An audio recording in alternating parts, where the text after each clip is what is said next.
Ouais. Donc, dans quel contexte on a besoin de vision? En gros, où et qui? Pour se poser cette question de vision, on doit clairement connaître son identité, donc qui on est. Donc dans quel contexte? Est-ce que l'entreprise est au début de sa vie, ou l'organisation ou l'entité est au début de sa vie? Est-ce qu'elle est embryonnaire? Est-ce qu'elle a un stade avancé? Est-ce que c'est un Mhm. département? Est-ce que c'est une grande entreprise? Est-ce que c'est une multinationale? Est-ce que Mhm. c'est une ébénisterie? Est-ce que c'est une ONG? Est-ce que... Donc ça, c'est fondamental de connaître son identité. Ok, donc ça, moi, quand je vois les clients que j'accompagne sur ces problématiques-là, on a effectivement tout ce spectre que tu donnes. On va dire les usual suspects pour nous dans la tech, on travaille dans la tech, donc ça teinte quand même, ça dirige un peu nos propos, mais ça s'applique à tout le monde. Donc évidemment, ça va être au début de l'entreprise, la petite start-up qui va chercher son product market fit, comme on dit, son PMF. J'ai une idée, est-ce que ça marche sur le marché? Évidemment. Il y a aussi la start-up qui a commencé à grandir, qui sent qu'il n'y a pas forcément de prise, le pivot dont on parle, comment est-ce qu'on se repositionne. La scale-up, ça y est, j'ai grandi, j'ai trouvé mon product market fit, mais maintenant, qu'est-ce que j'en fais? Mhm. Il y a aussi l'entreprise qui a grandi avec des problématiques, par exemple, de merge and acquisition, le fait de regrouper, splitter, etc. Donc il y a cette petite crise identitaire. Ben, eux, ils vont avoir besoin de vision. Et puis il y en a une qu'on oublie aussi, c'est l'entreprise qui est là depuis très longtemps, qui est installée, qui est dans sa routine, qui ronronne et qui voit progressivement l'érosion de ses parts de marché, de ses ventes, de sa pertinence en fait sur le marché, et qui va pouvoir se dire ben, peut-être que j'ai besoin de me repositionner, puisqu'on parlait tout à l'heure que vision égale positionnement. Chose auquel je pousse les gens à être attentifs, c'est quel est le niveau de risque qu'on est prêt à prendre. Dans tout ce que tu décris, c'est quel niveau de risque que l'on peut prendre. Donc, la start-up que tu décris qui cherche son marché, elle a une exposition au risque maximum parce qu'elle doit trouver, donc elle va prendre beaucoup de risques. Donc voilà.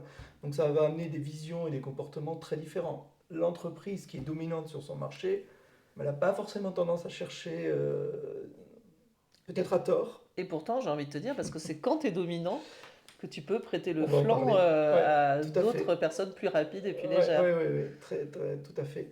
Mais euh, en tout cas, oui, elle va peut-être pas s'exposer assez au risque.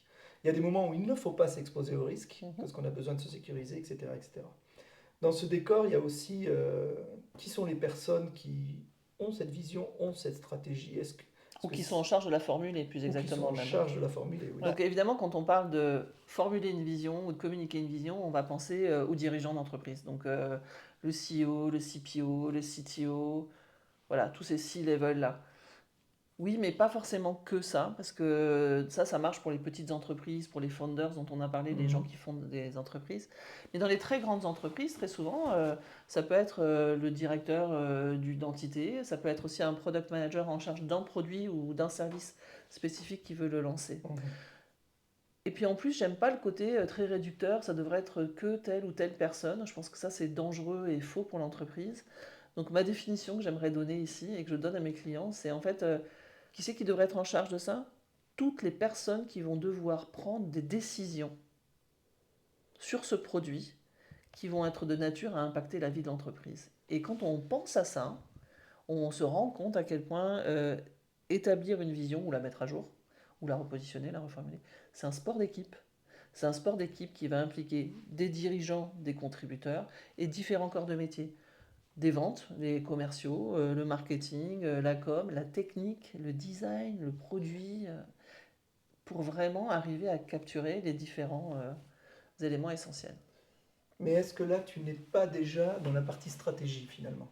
Ah non, Parce- ah non, Ouais. je vais expliquer Ouais, parce vas-y, qu'il vas-y. il me faut ces gens-là au niveau de la définition du pourquoi D'accord, donc tu les prends en point en d'entrée. point d'entrée. Et D'accord. évidemment, ça va être des gens aussi, c'est aussi un sport d'équipe de faire de la stratégie.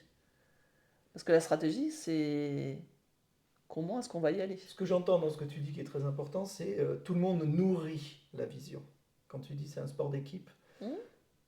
Euh, Après, tu expliques que un responsable de département peut avoir une vision sur son département, Mhm. Pour son département pour son département. Et puis ça peut se décliner ou à pour son grande produit. échelle il y a quand même une obligation D'être en alignement avec d'être en avec alignement. la vision chapeau. D'accord, Il y a une histoire de poupée d'accord. russe quand on va à Alors comment tu l'échelle. fais la différence là? Ah, donc on est d'accord. Euh, Comment tu fais la différence là entre la stratégie et la vision? Ça peut être un bon point, ça. Pour moi, alors c'est vraiment très subjectif, Ouais, pour ouais. moi, la vision, c'est comment on veut changer le monde. Si on reprend ce Oui, qu'on oui, disait oui, en oui. Le introduction, dessin. notre dessin, c'est vraiment Hmm. quel est le changement de comportement que l'on veut atteindre et Ouais. pourquoi on pense que c'est Hmm.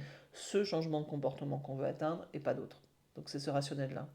Tandis que la stratégie, pour moi, ça va être un ensemble d'éléments qui vont être le diagnostic de où on est aujourd'hui, pas dans le futur, aujourd'hui. Mhm. La définition des principes directeurs qui vont nous guider, de se dire ça oui, ça non, qui vont cadrer notre intention pour atteindre l'objectif qu'on s'est donné. Et ensuite, l'identification des différentes grandes étapes ou des différents grands paris. On reparlera de ça dans un autre Mhm. chapitre de cette pensée en forme de paris, de bets. Ouais, ouais. Quels sont les paris qu'on fait, quelles sont les hypothèses que l'on prend, des routes pour atteindre notre vision. Donc pour moi, la stratégie, c'est vraiment quelque chose qui est comment on s'organise pour atteindre le but, tandis que la vision, c'est le but.